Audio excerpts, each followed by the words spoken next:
kasih. Assalamualaikum warahmatullahi wabarakatuh. Ya, ini kan saya akan membahas sedikit mengenai segmen removal. Sebenarnya segmen removal sendiri menurut saya sih fase yang gampang-gampang sulit. Jadi kalau saya sendiri selama waktu belajar kemarin, kalau sudah sampai fase segmen removal sudah agak sedikit tenang karena saya merasa kesulitan waktu melakukan pembelahan. Nah, segmen removal sendiri dikerjakan apabila kita sudah melakukan pembelahan nukleus secara sempurna. Dan yang penting pada fase ini kita harus koordinasi tangan dan kaki dengan baik. Jadi pada video ini saya mau menunjukkan, jadi komplikasi yang paling sering kita alami pada saat melakukan segmen removal itu biasanya karena gerakan yang kita kerjakan sendiri, gerakannya terlalu, manuvernya terlalu hebat, terlalu banyak gerakan yang tidak perlu, atau pada saat kita berusaha mengambil ke daerah perifer, kita posisinya selalu di posisi 3, jadi tidak harusnya pada posisi 2 kita mengambil nukleus ke arah safe zone, baru kita makan di daerah situ. Nah, ini pada video ini pada waktu saat mengambil nukleus di daerah perifer pada posisi nukleus injakan pedal 3 sehingga terjadi PCR dan terjadi dup nukleus.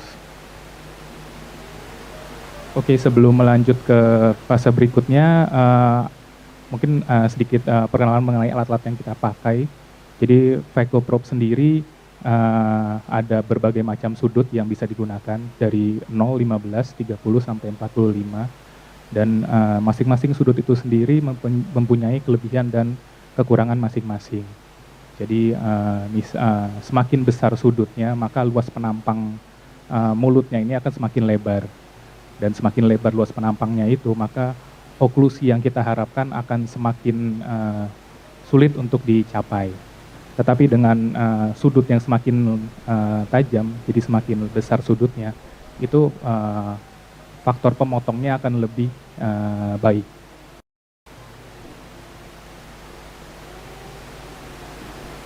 Nah, berikutnya mengenai foot pedal control.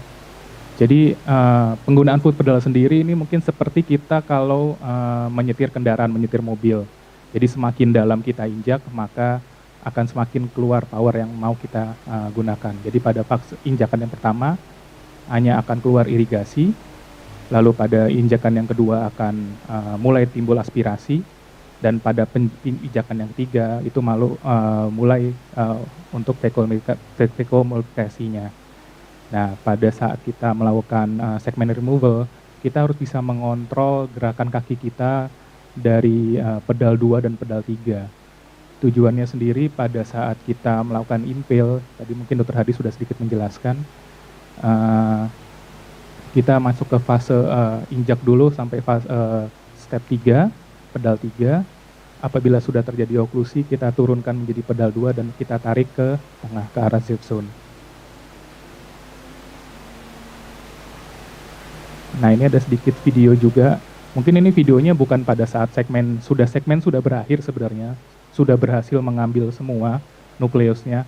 Cuman kesalahannya terjadi pada waktu melepaskan instrumennya. Jadi instrumen handling juga penting.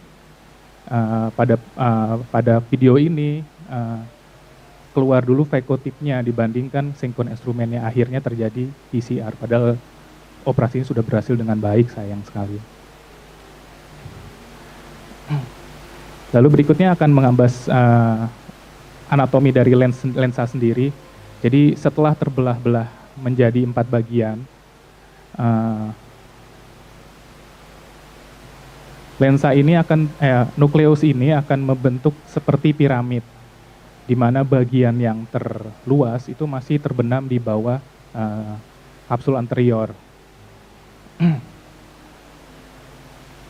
Dan pada saat kita melakukan operasi atau melakukan segmen removal, kita harus membebaskan bagian yang terluas ini, kita bawa ke tengah, ke arah safe zone, untuk kita bisa melakukan emulsifikasi. Safe zone itu apa sih sebenarnya? Jadi safe zone sendiri itu merupakan area sentral pada anterior chamber, di mana merupakan zona yang paling aman untuk kita melakukan emulsifikasi. Jadi apabila kita sudah terbelah dengan baik 4 bagian. Kita melakukan pengambilan nukleusnya yang dari tadi dari sisi masih di bawah segmen di bawah kapsul anterior, kita bawa ke tengah ke safe zone. Nah, setelah di safe zone baru kita bisa melakukan emulsifikasi.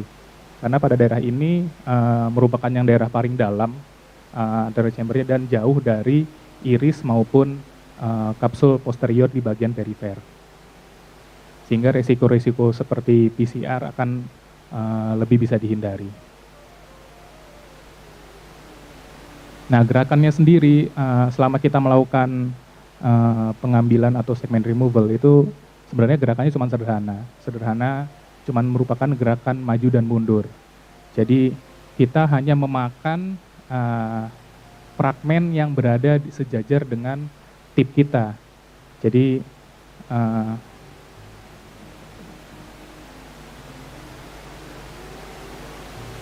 seperti ini.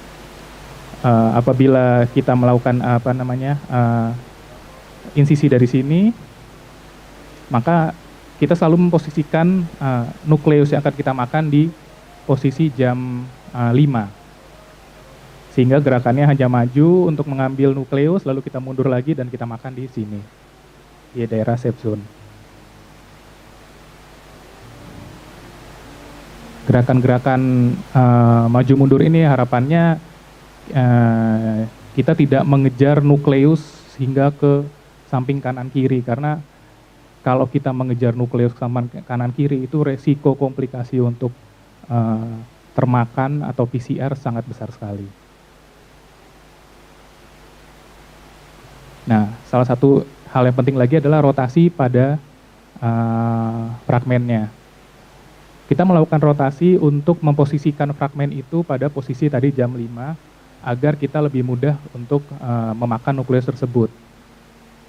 Dengan apa kita memutar nukleus itu, kita bisa menggunakan segmen instrumen atau menggunakan tip itu sendiri. Nah, gerakan yang kita lakukan pada saat memutar itu merupakan gerakan memutar ke kanan atau counterclockwise ataupun clockwise. Jadi sama aja. Yang penting kita tidak melakukan pendorongan ke bawah. Yang paling sering dikerjakan pada beginner ya kita bukannya memutar tapi mendorong. Akhirnya kalau zonulanya sudah lemah, itu bisa memicu terjadinya subluxasi.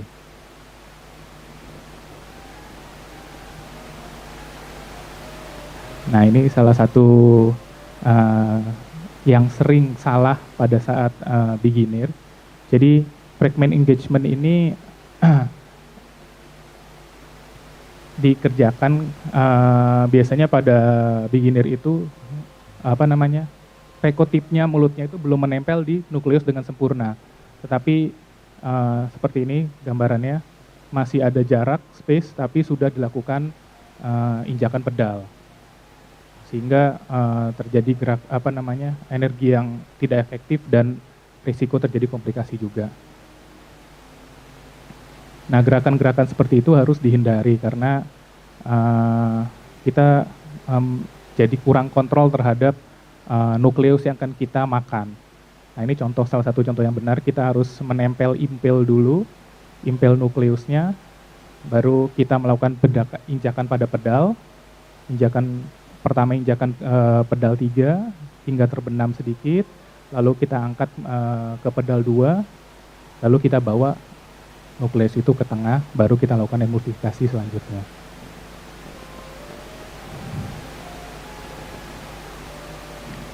Nah, fragment wobble sendiri merupakan, jadi nukleus itu harus kita, selama kita melakukan emulsifikasi, nukleus harus dalam posisi yang bebas. Jadi tujuannya apa? Kalau nukleusnya bebas, harapannya tidak terbentuk seperti, nah ini, donat ini. Karena kalau pada saat kita melakukan emulsifikasi dan dia terbenam, itu kita tidak bisa melihat vekotipnya itu ada di mana. Dan itu ada risiko vekotip itu bisa kena ke kapsul posterior. Jadi selama kita melakukan emulsifikasi di daerah safe zone itu, kita harus memastikan mulut tipnya itu selalu terlihat, jangan sampai terbenam. Karena kalau sudah tak terlihat, ada risiko bisa kena ke bagian-bagian yang lain.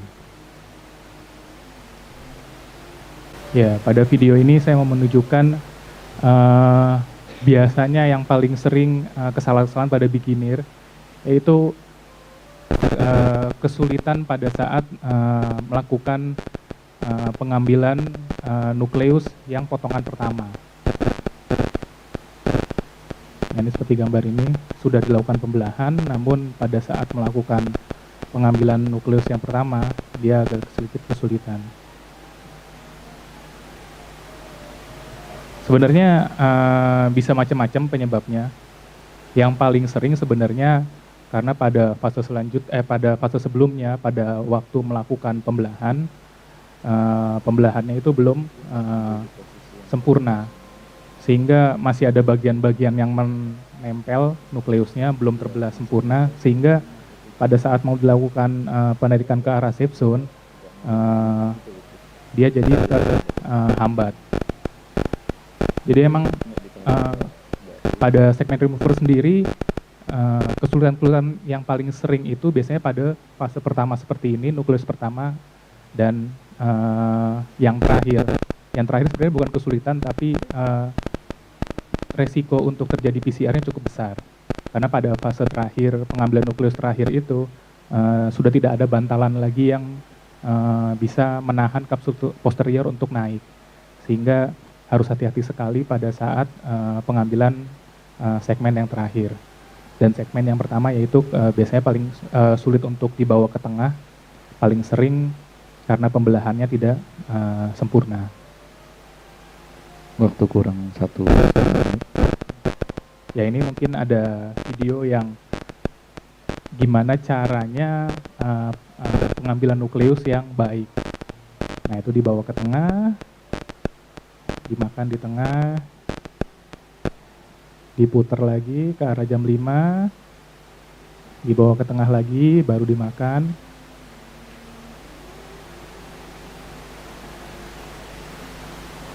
Ya, itu paling pengerjaannya ini nggak sampai 1 menit sudah selesai semua termakan. Jadi kalau emang tahu tekniknya dengan baik, sebenarnya itu cukup mudah untuk dikerjakan dan resiko komplikasi yang bisa terjadi bisa dihindari. Oke, sekian dari saya. Terima kasih.